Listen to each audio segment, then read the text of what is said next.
Hello दोस्तों, स्वागत है आपके केवाईटी एजुकेशन चैनल में। तो आज है हमारा डे 12 का वीडियो, यानी 12वें दिन का वीडियो है ये आप लोगों के समक्ष। तो ये डे 11 का वीडियो भी मैंने कल डाला था, और तो जिन बच्चों ने अभी तक डे 11 का वीडियो नहीं देखा तो कृपया करके पीछे आप लोग केवाईटी एजुकेशन चैनल के प्ले लिस्ट में जाके, और ये क्लास 12 का है आज, तो क्लास 12 के प्ले लिस्ट में जाइए और क्लास 12 का जो प्ले लिस्ट है उसमें अपना क्लास 12 का खोजिएगा तो सारा जितना लाइन बाई लाइन आपका वीडियो होगा क्लास 12 में, जितना अभी डे 1 से लेके स्टार्ट हुआ है वो सारा का सारा वीडियो आप लोगों के समक्ष आ जाएगा। तो पीछे जाके आप लोग देख सकते हैं। तो डे 12वें दिन का वीडियो देखने के लिए आपको पिछले वाला वीडियो देखना बहुत अनिवार्य है।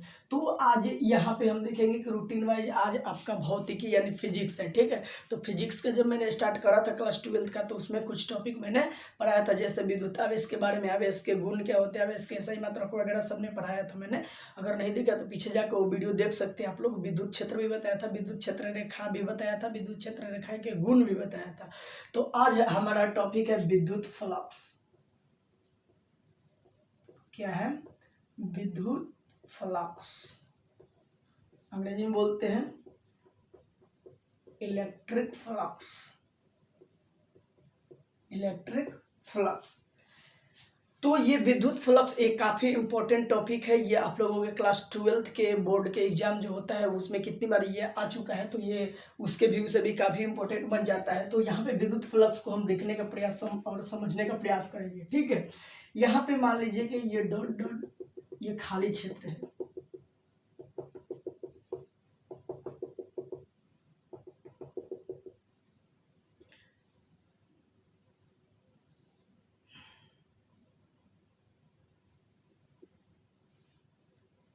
ये है हमारा क्षेत्रफल सदिश यानी ए यानी एरिया, तो क्षेत्रफल हो गया।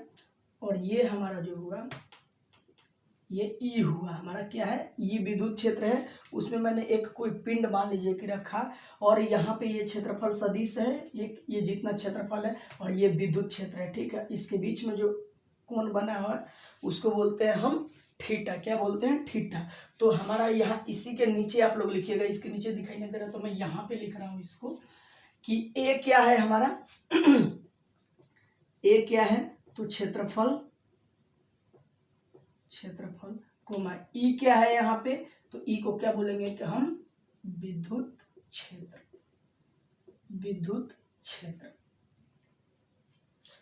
तो आइए इसकी डेफिनेशन अब देखते हैं कि इलेक्ट्रिक फ्लक्स क्या है, विद्युत फ्लक्स क्या है। मान लो कि सपोज डेट यहाँ पे ये विद्युत क्षेत्र है, यहाँ पे डॉट डॉट मैंने दिया है, इसमें एक ये रखा मैंने, और वहाँ से ये जो क्षेत्रफल है मतलब इसका जो एरिया है उसका ए है एरिया, और ये विद्युत क्षेत्र है तो इसके बीच का एंगल जो होगा वो हमारा क्या होगा, थीटा होगा। तो आइए इसका देखते हैं।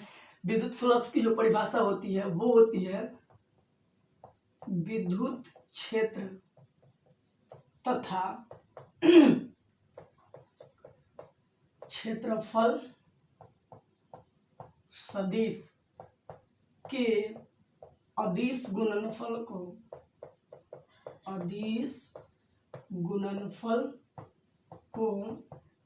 विद्युत फ्लक्स कहते हैं। विद्युत फ्लक्स कहते हैं। ये देखिएगा यहाँ पे विद्युत फ्लक्स के बारे में मैंने यहाँ पे लिखवाया है कि विद्युत क्षेत्र यानी विद्युत क्षेत्र हमारा ये है ई, तो विद्युत क्षेत्र तथा क्षेत्रफल सदिश यानी क्षेत्रफल सदिश के अदिश गुणनफल को हम क्या कहते हैं, विद्युत फ्लक्स। अब देखिए यहाँ पे विद्युत फ्लक्स को यहाँ पे हम जो डिनोट करते हैं विद्युत फ्लक्स को, ये विद्युत फ्लक्स का साइन है, ठीक है। तो यहाँ पे बोल रहा है कि विद्युत फ्लक्स जो यहाँ पे लिखवा है कि विद्युत क्षेत्र तथा क्षेत्रफल सदिश के अदिश गुणनफल क्या कहते हैं, विद्युत फ्लक्स। तो विद्युत फ्लक्स का हमारा जो फॉर्मूला हो जाएगा वो क्या हो जाएगा, विद्युत फ्लक्स इज इक्वल टू किसका, विद्युत क्षेत्र।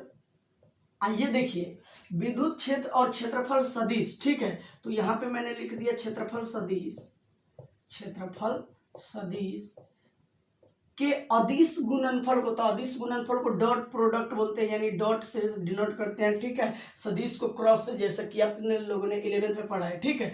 तो विद्युत फ्लक्स इज इक्वल टू ये विद्युत क्षेत्र तथा क्षेत्रफल सदिश के अदिश गुणनफल को, तो विद्युत क्षेत्र और क्षेत्रफल सदिश के हम क्या किए, अदिश गुणनफल को क्या कर दिए, विद्युत फ्लक्स। ये क्षेत्रफल सदिश है, इसी लाइन में लिखिएगा आप लोग, यहाँ मेरा नहीं आता है तो मैंने नीचे लिख दिया है। अब बताइए विद्युत फ्लक्स को डिनोट किससे करते हैं, विद्युत फ्लक्स हो गया।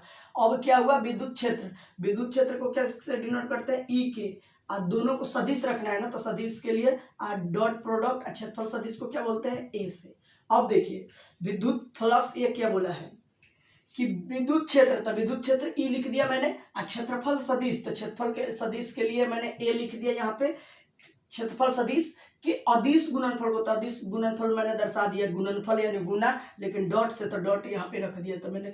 अब देखिए ये हुआ हमारा flux is equal to E A cos theta हो जाएगा हमारा, क्या आ जाएगा, कॉस थीटा। ये यहाँ पे क्रॉस, ये डॉट प्रोडक्ट जब हटता है तो हमारा क्या आता है, कॉस थीटा आता है, तो flux is equal to E A cos theta हो गया हमारा।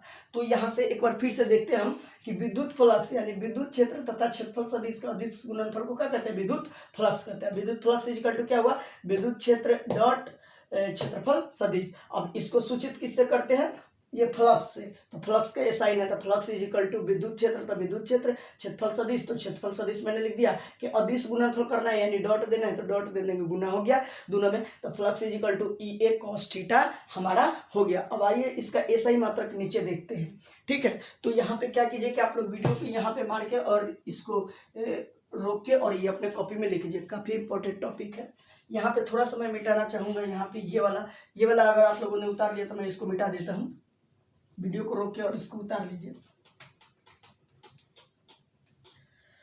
तो अभी तक हम लोगों ने क्या देखा इसमें कि ये जितना होता है विद्युत क्षेत्र वगैरह, तो यहाँ का आप लोगों ने लिख लिया। अब आते हैं इसका एसआई मात्रक के बारे में जानते हैं, ठीक है। क्या एसआई मात्रक, तो एक तो फ्लक्स का एसआई मात्रक जो होता है वो होता है हमारा वेबर, इसको क्या बोलते हैं, वेबर, क्या बोलते हैं, वेबर, इसको डिनोट करते हैं डब्ल्यू बी से, ठीक है। एक तो एसआई मात्रक हमारा वेबर होता है, फ्लक्स का एसआई मात्रक क्या होता है, वेबर, ठीक है। लेकिन एक और एक एसआई मात्रक होता है यहाँ पे किसका, विद्युत फ्लक्स का। तो एसआई मात्रक एक हम जानते हैं कि सूत्र के द्वारा निकालते हैं, तो आइए सूत्र के द्वारा निकालते हैं इसका। ये क्या है, पहला हमारा क्या है, विद्युत क्षेत्र, फ्लक्स इज इक्वल टू विद्युत क्षेत्र इनटू क्षेत्रफल सदिश, तो विद्युत क्षेत्र। तो इसके पहले वाले वीडियो में विद्युत क्षेत्र का देखिए एसआई मात्रक मैंने लिखवा है न्यूटन बटा कूलम, तो न्यूटन बटा कूलम लिख दिया मैंने। क्षेत्रफल के लिए क्या लिखते हैं, मीटर स्क्वायर ना, तो मीटर स्क्वायर। अब देखिए इसको ऐसे भी लिख सकते हैं, न्यूटन बटा कूलम और मीटर स्क्वायर, ऐसे भी लिख सकते हैं, या इसको न्यूटन पर कूलम मीटर स्क्वायर ऐसे भी लिख सकते हैं। तो ये भी हमारा एसआई मात्रक हुआ किसका, विद्युत फ्लक्स का। तो यानी विद्युत फ्लक्स का अभी तक आप लोगों ने ये फॉर्मूला देखा है, डेफिनेशन देखा, और यहाँ पे एसआई मात्रक है, ठीक है। तो ये पहले इसके नीचे ये वाला लिखिएगा, यहाँ से ये जो पोर्शन है इसके नीचे वाला, इसके नीचे लिखेगा, ये लिखने के बाद ये वाला लिखेगा, ठीक है। तो यहाँ पे वीडियो को रोके और आप लोग इसको उतार लीजिए, यहाँ पे काफी इंपॉर्टेंट टॉपिक है।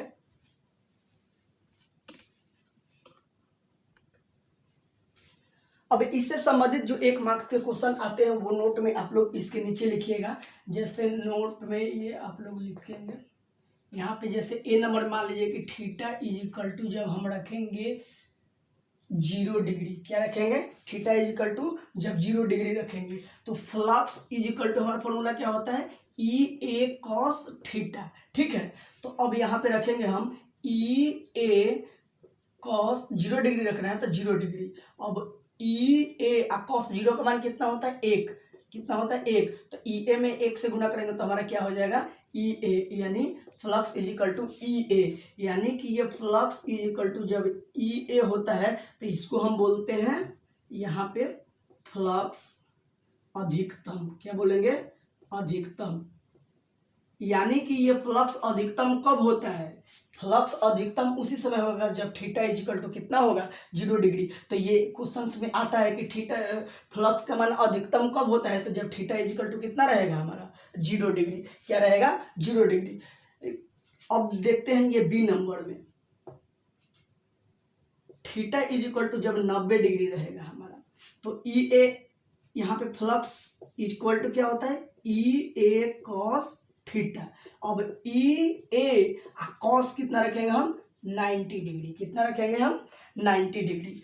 तो अब flux is equal to E A cos 90 degree का मान कितना होता है हमारा, कॉस यहाँ पे 0 होता है, तो यहाँ गुना करेंगे हम 0 से, तो ये हमारा क्या हो जाएगा, फ्लक्स इज इक्वल टू 0 हो जाएगा। यानी फ्लक्स इज इक्वल टू, ये देख लेते हैं हम, आप लोगों को दिखाई दे रहा है कि नहीं यहाँ पे, हाँ तो यहाँ पे दिख रहा है। तो फ्लक्स इज इक्वल टू यहाँ पे 0, तो यानी कि ये यहाँ पे होता है फ्लक्स का मान, यहाँ पे फ्लक्स ये न्यूनतम होगा, क्या होगा, न्यूनतम, यानी सबसे कम होता है फ्लक्स का मान कब, थीटा इज इक्वल टू 0, यानी ये न्यूनतम होता है। तो सबसे न्यूनतम कब होगा, जब theta is equal to 90 degree होगा।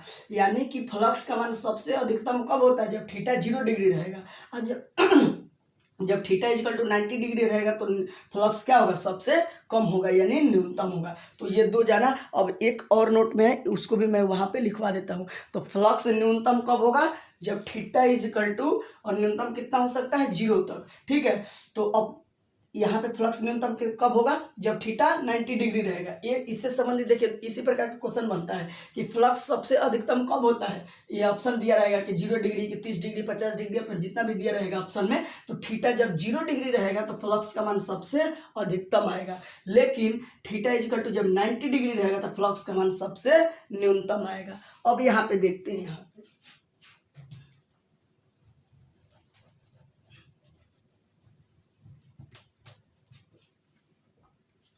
उसी प्रकार यहाँ पे देखते हैं हम कि सी नंबर में कि थीटा इज इक्वल टू अगर पाई हो, पाई का मान कितना होता है हमारा 180 डिग्री। तो flux is equal to E A cos theta होता है ना हमारा, ई ए कॉस थीटा। तो फिर flux is equal to E A cos कितना हो जाएगा हमारा 180 डिग्री। और flux is equal to E A cos 180 degree का मान होता है हमारा -1, ठीक है। तो फ्लक्स इज इक्वल टू -1 में ई से जब गुना करेंगे तो माइनस ई हो जाएगा। तो सबसे, तो ये क्या हो जाएगा, ऋणात्मक में हो जाएगा, यानी माइनस में चला जाएगा। तो माइनस में चला जाएगा। फ्लक्स का मान ऋणात्मक कब होता है, जब थीटा इज इक्वल टू कितना होता है 180 डिग्री कितना होता है 180 डिग्री। तीनों को एक बार फिर से समझते हैं कि फ्लक्स का मान सबसे अधिकतम कब होगा, जब थीटा का मान 0 डिग्री रहेगा। और यहाँ पे आपने प्रूफ भी किया, देखिए ये flux is equal to E A cos theta, तो ई ए कॉस 0 का मान जब रखेंगे तो 0 का मान होता है 1 में ई ए से गुना करेंगे तो ई ए, यानी फ्लक्स का अधिकतम मान कब होता है, जब theta is equal to 0 degree होता है। और फ्लक्स का मान न्यूनतम कब होता है, जब थीटा का मान 90 डिग्री होता है। और ऋणात्मक कब होता है, तो जब थीटा का मान पाई यानी 180 डिग्री होता है, ठीक है। तो ये आपने आज के टॉपिक में देखा कि विद्युत फ्लक्स क्या है, विद्युत फ्लक्स की डेफिनेशन क्या है, विद्युत फ्लक्स का फॉर्मूला क्या है, और विद्युत फ्लक्स का एसआई मात्रक क्या है। दो एसआई मात्रक मैंने जाना, एक वेबर और एक न्यूटन पर कूलम मीटर स्क्वायर, ये जाना। और उसके बाद ये फ्लक्स का मान कब धनात्मक होता है, ऋणात्मक होता है, और कब अधिकतम होता है, कब न्यूनतम होता है, इन सब के बारे में आप लोगों ने जानकारी देखा। तो अगले जब भी भौतिकी का क्लास आएगा तो मैं गाउस प्रमेय, यानी वो भी काफ़ी इंपॉर्टेंट टॉपिक है आप लोगों का, विद्युत आवेश तथा क्षेत्र वाले चैप्टर का, तो उसको भी मैं काफ़ी डिटेल से बताऊंगा। तो अगली वीडियो पाने के लिए इस चैनल को सब्सक्राइब कर लीजिए, साथ ही बेल आइकन का बटन भी दबा दीजिएगा, ठीक है।